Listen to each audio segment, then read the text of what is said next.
Welcome back, everyone. Ready for another deep dive? This time, we're heading back to 1972. 1972. Platform shoes, bell bottoms. And a chilling, unsolved case that's haunted a seemingly ordinary suburban town for decades. Springfield Township, New Jersey. That's where 16-year-old Jeannette DePalma vanished, only to be found weeks later under some really strange circumstances. This case is a wild ride. What starts as a simple missing persons report quickly becomes this tangled web of mystery that's captivated investigators, journalists, even armchair detectives for over 50 years. 50 years. All right, so rewind back to August 7th, 1972. Jeannette leaves her house to visit a friend. Seems normal enough, right? Yeah, pretty typical teenage stuff. But here's the thing, she never made it to her friend's house. Didn't that? Her parents report her missing the very next day, and that's when this massive search kicks off. It ends 6 weeks later on September 19th. Tragically, a search dog leads authorities to the Hoodale Quarry, to a cliff that, everyone calls the Devil's Teeth. The Devil's Teeth. I've seen pictures of that place. Even in broad daylight, it looks creepy. Oh, absolutely. Isolated, kind of looming over everything. It's not hard to see how the location itself added to all the rumors and speculation swirling around the case. Right. So let's get to it. What did they actually find at the scene? Sadly, they found Jeannette's remains. But by that point, they were already in a really advanced stage of decomposition. Now, picture this. You're an investigator, right? You arrive at this grim scene, this isolated cliff, and then, to make things even more confusing, you start hearing all these conflicting reports about what else was found there. Conflicting reports, like what?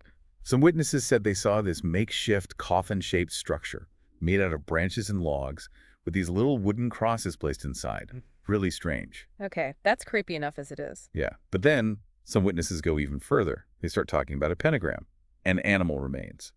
Stuff that really fueled all the whispers about occult rituals and all that. Like something out of a horror movie.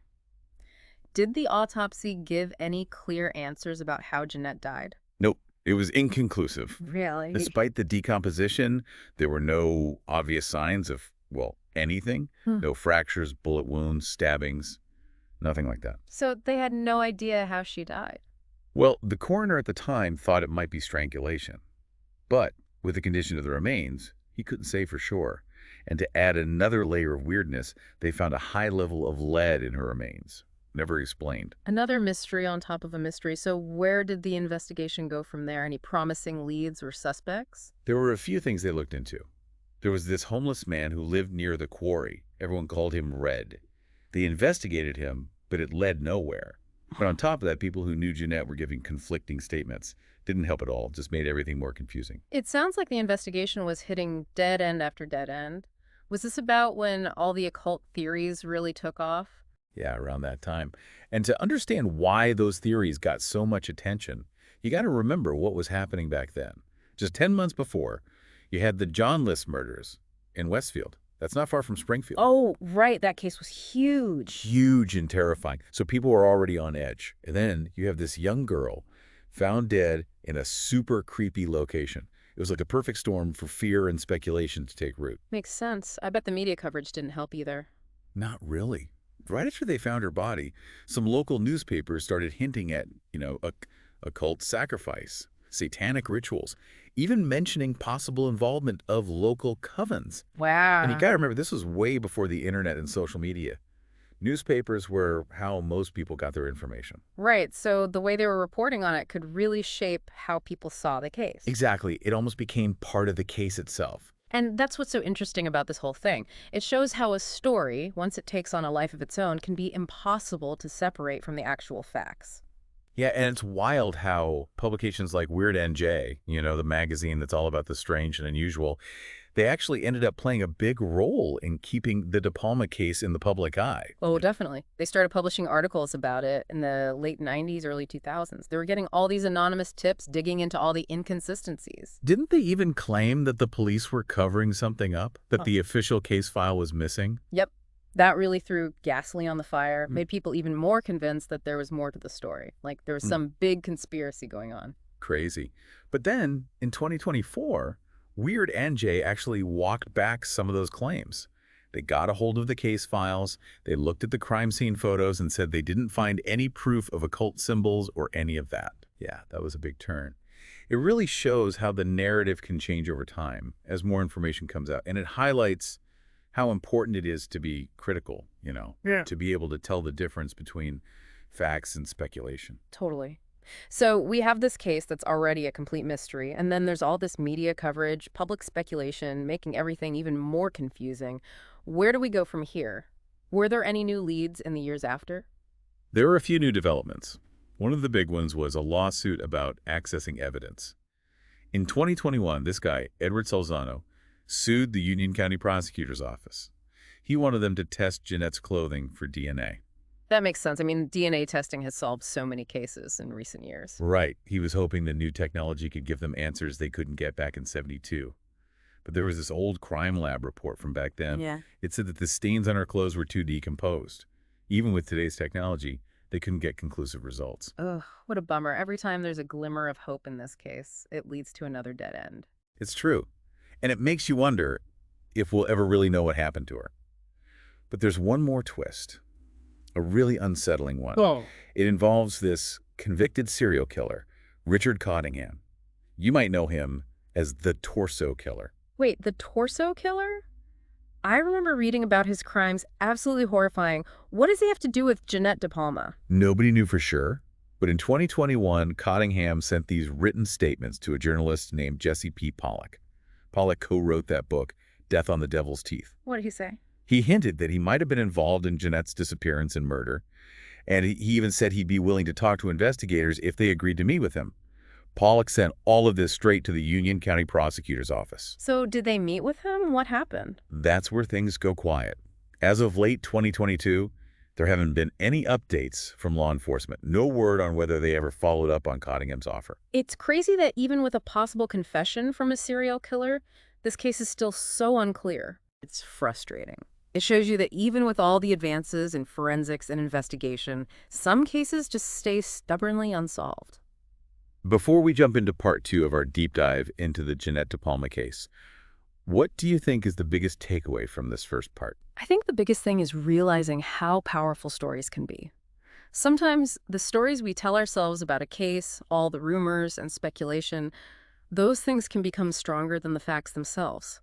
This case really shows how those narratives, especially when they're amplified by the media, can change how the public sees things, and how they can even make it harder to find the truth. It's a good reminder that when we're looking at unsolved mysteries, we have to be careful. We have to question what we hear and be able to separate fact from fiction. Absolutely. And it's also a reminder that sometimes, even if we don't have all the answers, we can still try to understand what happened. And the impact these cases have on everyone involved, it makes you think, how would this case have played out if it happened today? With all the technology we have now. Back in '72, DNA technology was practically brand new. Right. Imagine if they had the tools we have now back then. Like, remember that John Benet Ramsey case last year? They got new leads from a really old DNA sample, all thanks to new technology. Exactly. And it's not just the DNA. Think about social media. Back in '72, information moved so slowly. Now, with a case like this, you'd have online communities, people sharing information, analyzing clues, maybe even finding new leads. It'd be like a crowdsourced investigation, everyone working together, but that could also be a problem, right? Oh, for sure. We've seen how fast misinformation can spread online, especially with these big, mysterious cases. It's a double-edged sword. Who knows how the story would have been twisted with social media in the mix? True. It's amazing how technology changes everything, for better or worse. But let's talk about a group that's been doing amazing work to keep Jeannette's memory alive and push for answers. Justice for Jeannette. What can you tell us about them? They've been incredible. They've organized vigils, raised awareness online, and they keep pushing for the investigation to continue. Plus, they've been a huge support system for Jeannette's family. Think about it. They've been dealing with this heartbreak and uncertainty for over 50 years. It's hard to even imagine what they've been through. Knowing that there are still no answers after all this time, it's really powerful that they keep fighting for justice for Jeannette. It shows how strong family bonds are and how important it is to never give up hope, even when things seem impossible. Absolutely. We've talked about the investigation, the media, all the public interest in this case. But at its core, this is about a young girl whose life was tragically cut short. Have there been any attempts to understand who Jeannette was as a person, outside of all the mystery surrounding her death?